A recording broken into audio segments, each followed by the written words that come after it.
Léon, pourrais-tu nous parler de la typologie naturalienne? Cette typologie, vous savez que le mot typologie a remplacé la caractérologie.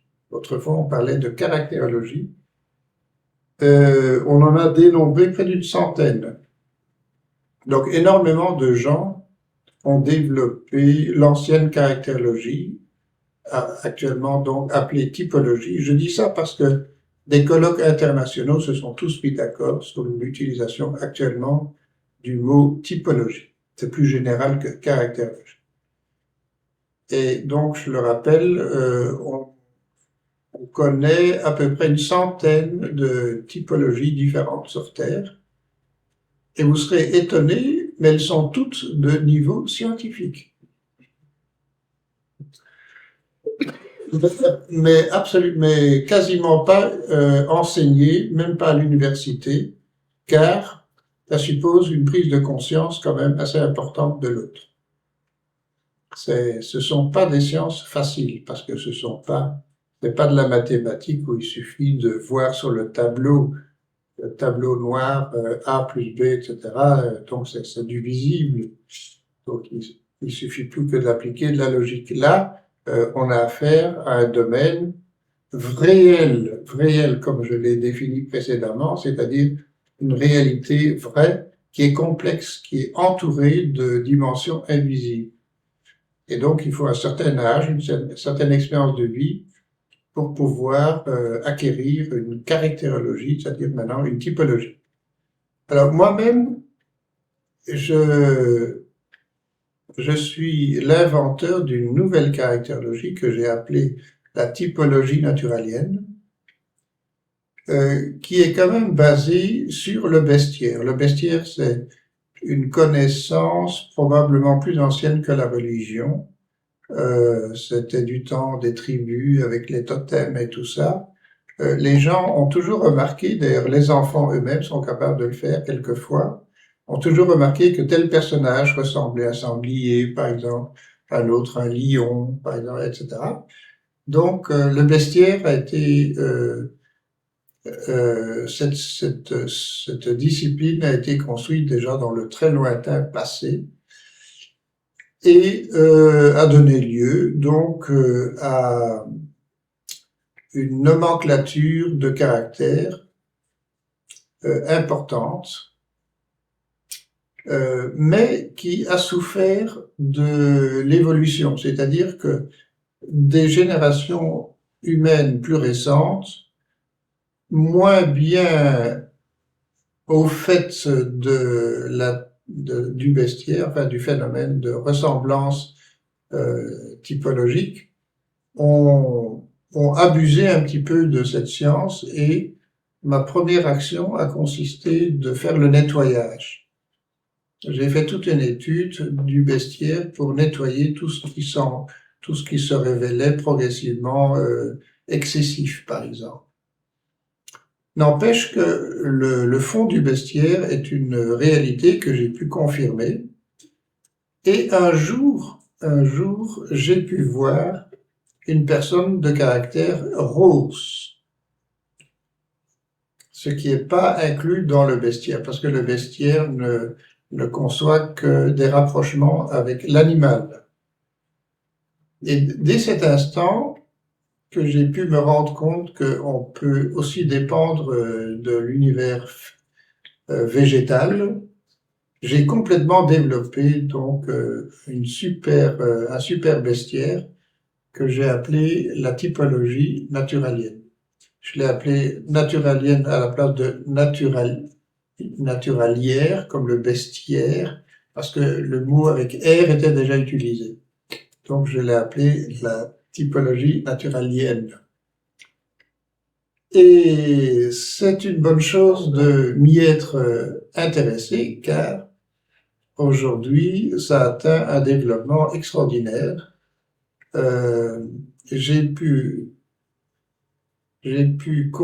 contrôler.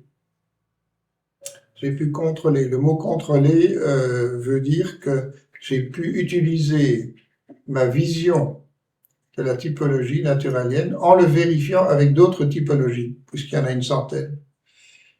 et pour constater si, par exemple, telle personne avait de la fleur, d'autres une substance.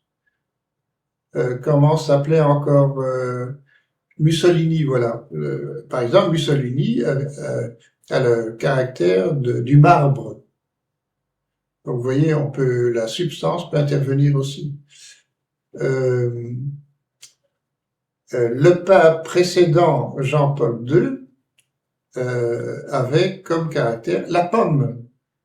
Donc, vous voyez, j'ai pu faire des analyses très précises qui m'ont conduit même à définir des êtres humains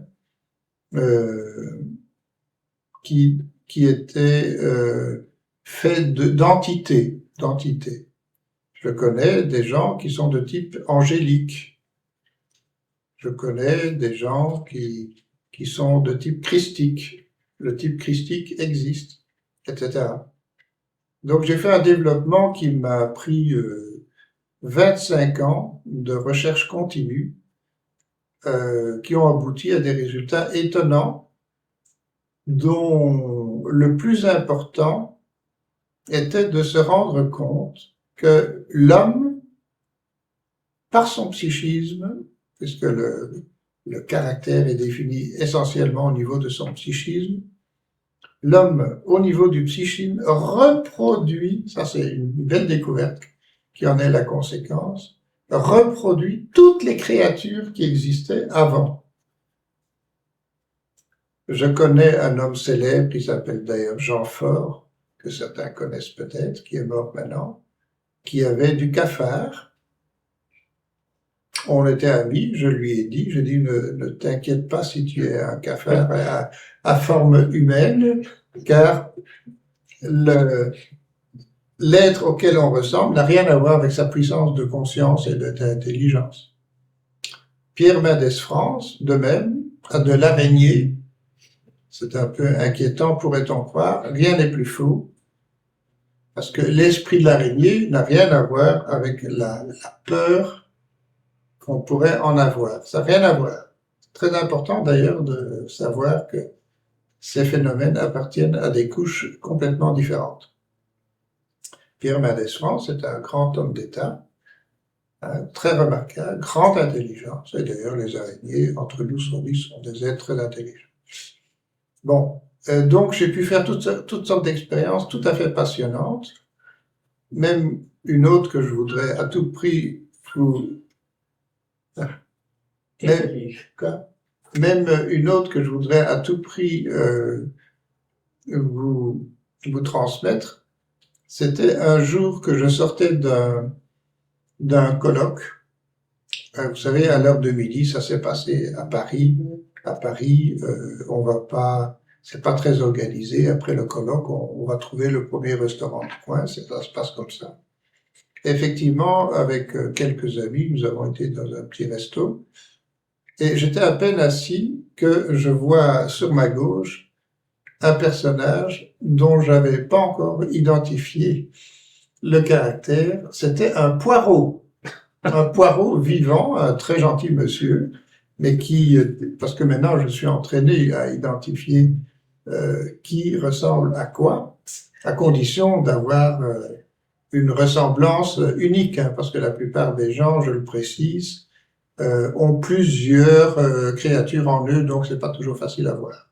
Mais lui était vraiment le poireau à l'état pur. Alors, comme dans ma collection, j'avais pas encore un poireau en photo, par chance, le photographe du colloque passait par là. Je lui ai dit, celui-là, quoi qu'il arrive, il faut le photographier. Alors, pratiquement, il fallait attendre qu'il sorte de table et qu'on l'attrape. Alors, effectivement, comme il était là avant nous, à un moment donné, j'étais pas encore au dessert, je le vois se lever avec sa femme, et il partait. J'ai vite appelé mon photographe, on dit, cours après, attrape, fais ce que tu veux, mais tu dois me le photographier. Alors, heureusement, un poireau, c'est un être très gentil. C'est pas comme une menthe religieuse, parce que j'ai eu le cas à peu près semblable avec une menthe religieuse. Ça, c'est très agressif, mais un poireau, c'est très gentil. Il s'est laissé faire.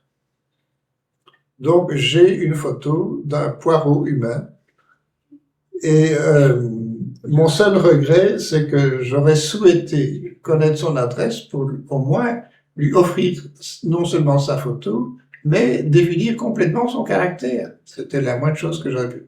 Malheureusement, on a oublié de prendre son adresse. Et donc, j'ai eu une aventure comme ça qui a duré un quart de siècle, passionnant, et donc qui a abouti déjà sur, non seulement sur une typologie passionnante, mais aussi sur une conclusion très intéressante, c'est que le phénomène humain, parce qu'on peut vraiment parler d'un phénomène à l'échelle cosmique, le fait que l'homme est débarqué dans l'univers, le phénomène humain est une reproduction, mais uniquement sur le plan psychique, pas physique, uniquement sur le plan psychique, de toutes les créatures qui ont déjà existé avant nous. Alors, si on comprend qu'un caractère, un tel se dispute avec tel autre, avec cette caractérologie, on le sait exactement pourquoi. Parce que ce sont deux animaux, par exemple, qui se détestent. Voilà.